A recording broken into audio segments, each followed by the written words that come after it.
Nirmal పట్టణవాసులకు ISKCON సంస్థ హరే కృష్ణ మందిరం నిర్మల్ వ్యవస్థాపకులు నా పేరు రవితీర్థ దాస్.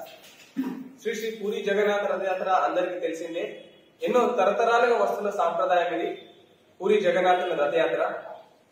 పోయిన వారము 27 తారీఖు నాడు పూరి క్షేత్రంలో ఈ రథయాత్ర జరిగింది. అదే పూరి జగన్నాథుడు మన నిర్మల్లో కూడా రేపు అనగా శనివారము 5 తారీఖు నాడు మన స్థానిక గాంధీ చౌక్ లో ఉన్న మురళీకృష్ణ ఆలయం నుండి ఈ రథయాత్ర మహోత్సవం జరుపుతున్నాము.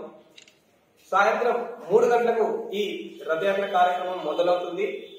అక్కడి నుండి బయలుదేరి జగన్నాథుడు రథంపై ఆసీనుడై నగర సంకీర్తన కీర్తన కరతాళ ధ్వనాలతో మురళీకృష్ణాలయం నుండి బస్టాండ్ వరకు, మళ్ళీ బస్టాండ్ నుండి తిరిగి మురళీకృష్ణాలయంకు చేరుకుంటుంది రథయాత్ర. భక్తులందరూ ఇందులో పాల్గొనాలి. స్కంద పురాణం చెప్తుంది, రథోతి వామనం దృష్ట్యా పునర్జన్మన విద్యతే. ఎవరైతే శ్రీకృష్ణుని జగన్నాథుని రథయాత్రలో పాల్గొంటారో, ఈ రథంలో లాగుతారో, వాళ్ళకు మళ్ళీ పునర్జన్మ అనేది ఉండదు.